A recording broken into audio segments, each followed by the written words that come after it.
YouTube. Welcome to another episode of the Mark and Mike Show. It's just me again as I take my 2016 BMW GS 1200 Adventure from Portland, Oregon to Spokane, Washington.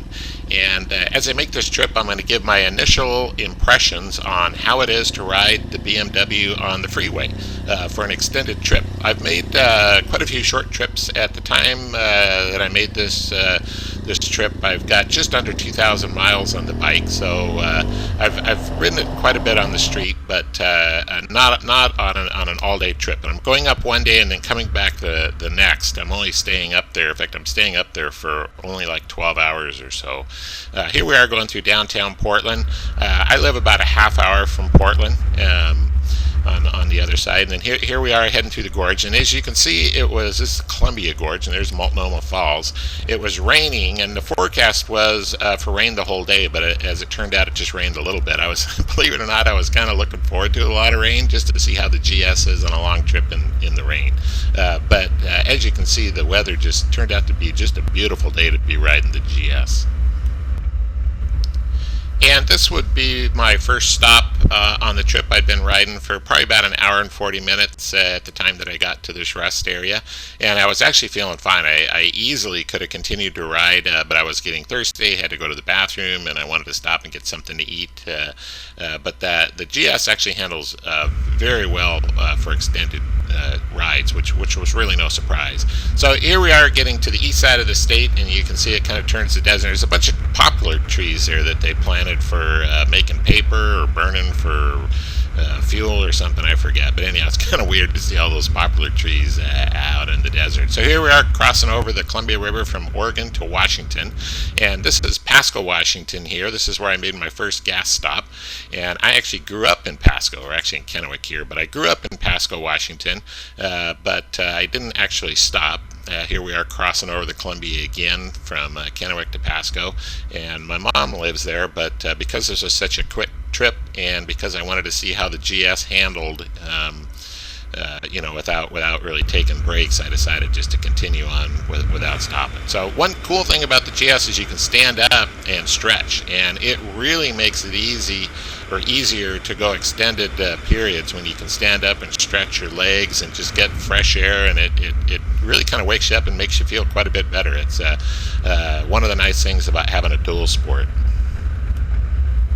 And before getting the BMW, I had a KLR 650, and the one big difference between the KLR, here we are entering Spokane, and the BMW is that the BMW is just so much more stable. I mean, you can move around on it quite a bit without upsetting the bike. So here I am pulling into my dad's place, and Dad is moving. Both my brother lives about 5 blocks from here, so my brother has sold his house. Dad has also sold his, but my brother's actually moved out of his, and so my brother and his family, he's got 3 kids, are staying in that little travel trailer there while they're waiting for Dad's house to close, and then they're moving to Arizona. So I stayed until lunchtime the next day, got there about 5 o'clock, and then headed back home. So you just saw I went through Spokane, and now we're heading east, or south, I mean. And it goes from, up north, there's a lot more trees, and then as you head south, you get into this desert here. And it was fairly windy on the way back. In fact, here you can see there was a little brush fire, and luckily I think most of the fire was out by the time I went by, otherwise there might have been a traffic jam. So here we are passing back through Pasco again on the way home. And it was fairly windy on the way home, and I was really impressed with how well the BMW handled the wind. It was gusting quite a bit as I was going through the Columbia Gorge, and it felt good. And so here I am standing up again, and it just feels so nice to stretch your legs on this thing. So anyway, I was really impressed with you can see the windmills up there blowing. How well the BMW handled the gusty wind conditions. One thing, though, that I was very disappointed in is the gas mileage. So if you look in the distance there, you see 2 hills. About 20 years ago or 15 years ago, somebody put 2 50-gallon barrels on top of the hills and painted them pink. and I'll let you guess as to maybe why they did that. You might have to rewind it and see what those hills remind you of, but there's a reason why there's two pink barrels at the top. So this would be my last rest stop here before heading back to Portland.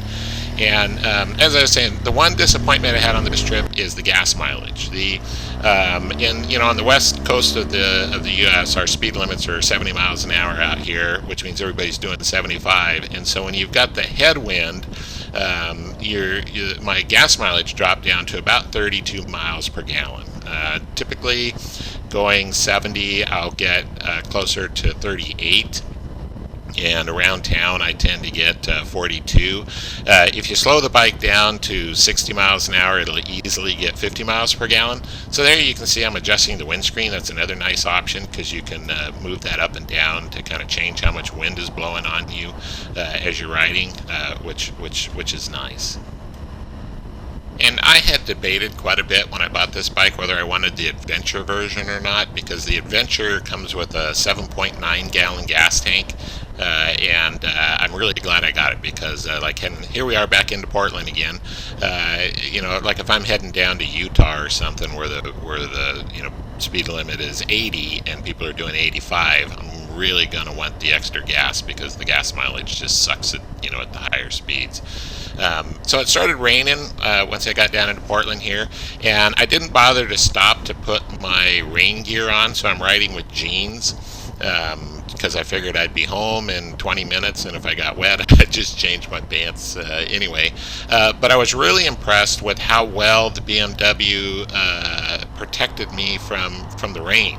By the time I got home, you'll see it was raining a fair amount. And my pants were fairly dry other than just under my butt.